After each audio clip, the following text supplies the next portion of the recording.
Welcome to Faithful Bible Truths. Ang ating pong goal dito ay buksan ang salita ng Diyos at sa biyaya ng Panginoon ay matapat na suriin ang mga talata ng Bible upang ating malaman ang mga katotohanan na tinuturo nito patungkol sa mga mahalagang doktrina at mga issues sa loob at labas ng iglesia sa panahon natin ngayon. Ang ating tatalakayin today ay Two Thrones of Jesus. Ngayon po naman ay simpleng bagay ang ating tatalakayin. Simple ngunit napakahalaga at kahit po ito'y simple, marami pong mga tagapangaral ang nagkakamali at yung iba naman po ay hindi aware na ang ating Panginoong Hesukristo ay mayroon pong dalawang luklukan, two thrones of the Lord Jesus Christ. Ang una po ay ang kanyang right hand throne. Mababasa po ito sa Hebrews 1 verse 13.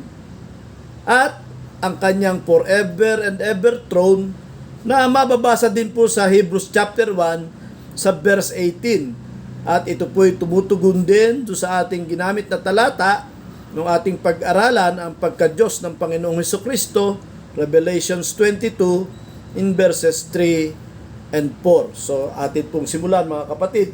Unahin po natin ang right hand throne of the Lord Jesus Christ.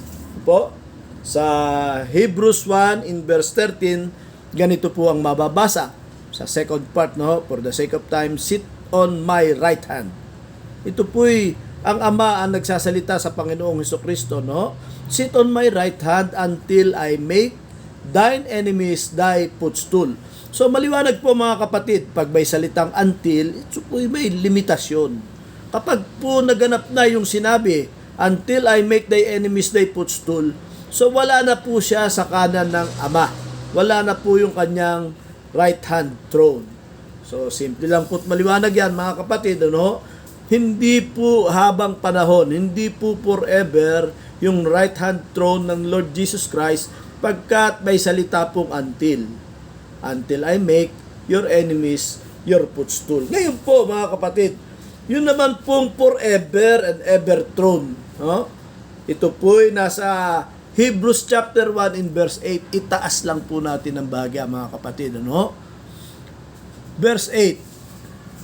But unto the Son he saith. So, ang Ama po mismo ang nagsasalita patungkol sa anak.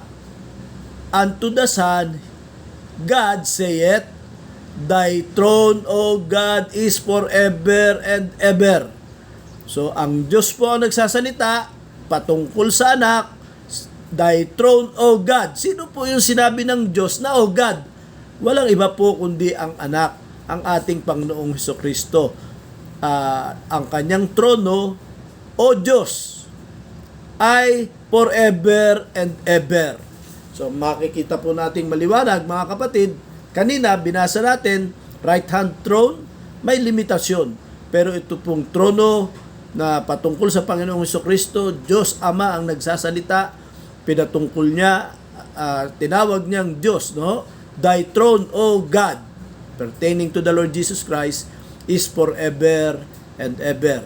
At kung maalala niyo po mga kapatid, doon po sa ating isang pag-aaral, Jesus is God, ay ginamit po natin ang talata sa Revelations 22 in verses 3 and 4. Atin pong basahin muli. Sana po yung mabasa nyo mga kapatid. No? There shall be no more curse, but the throne of God and of the Lamb shall be in it. So dito po mga kapatid, isa lamang po ang trono ng God and Lamb. At ito po ay nasa langit mismo at doon po ang kanyang mga lingkod ay pagsisilbihan siya. His servants shall serve Him. Singular po ang ginamit patungkol sa God and Lamb na nakaluklok sa trono sa langit. Isa lang po ang trono sa langit mga kapatid. Muli po, tuloy na natin. And they shall see His face. Ano po? Isa lang po ang mukha and His name shall be on their foreheads. Ito po ang napakahalaga mga kapatid. Ang Ama at ang Lamb ay may iisang pangalan. Alam po naman natin ang significance, napakahalagang significance ng pangalan mga kapatid. At dito po hindi kailangan ng maraming paliwanag, isa lang po ang mukha, they shall see His face, and His name shall be on their foreheads. Muli po mga kapatid, singular po ang ginamit na pronoun patungkol sa Ama at sa ating Panginoong Hesukristo na nakaluklok sa iisang trono. So muli po mga kapatid, ang atin pong mensahe sa ngayon, ang dalawang luklukan ng Panginoong Hesukristo, the two thrones of the Lord Jesus Christ. Una po ay ang kanyang right hand throne, hindi po siya forever and ever until I make your enemies your footstool. At ang forever and ever throne na binabanggit po sa Hebrews 1, thy throne o God is forever and ever. Ito rin po ang tinutukoy na trono ng Diyos at ng Kordero sa Revelations chapter 22 verses 3. God bless po mga kapatid. Magandang araw po. Kung kayo po ay may comments or questions regarding sa video na ito, we encourage you to leave it in the comment section. At kung sakali po na naging pagpala ito sa inyo o aliman sa mga videos sa aming channel, please subscribe and share it to others.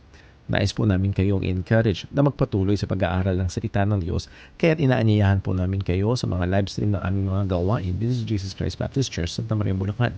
At nandito po ang mga schedules ng aming mga gawain. God bless po.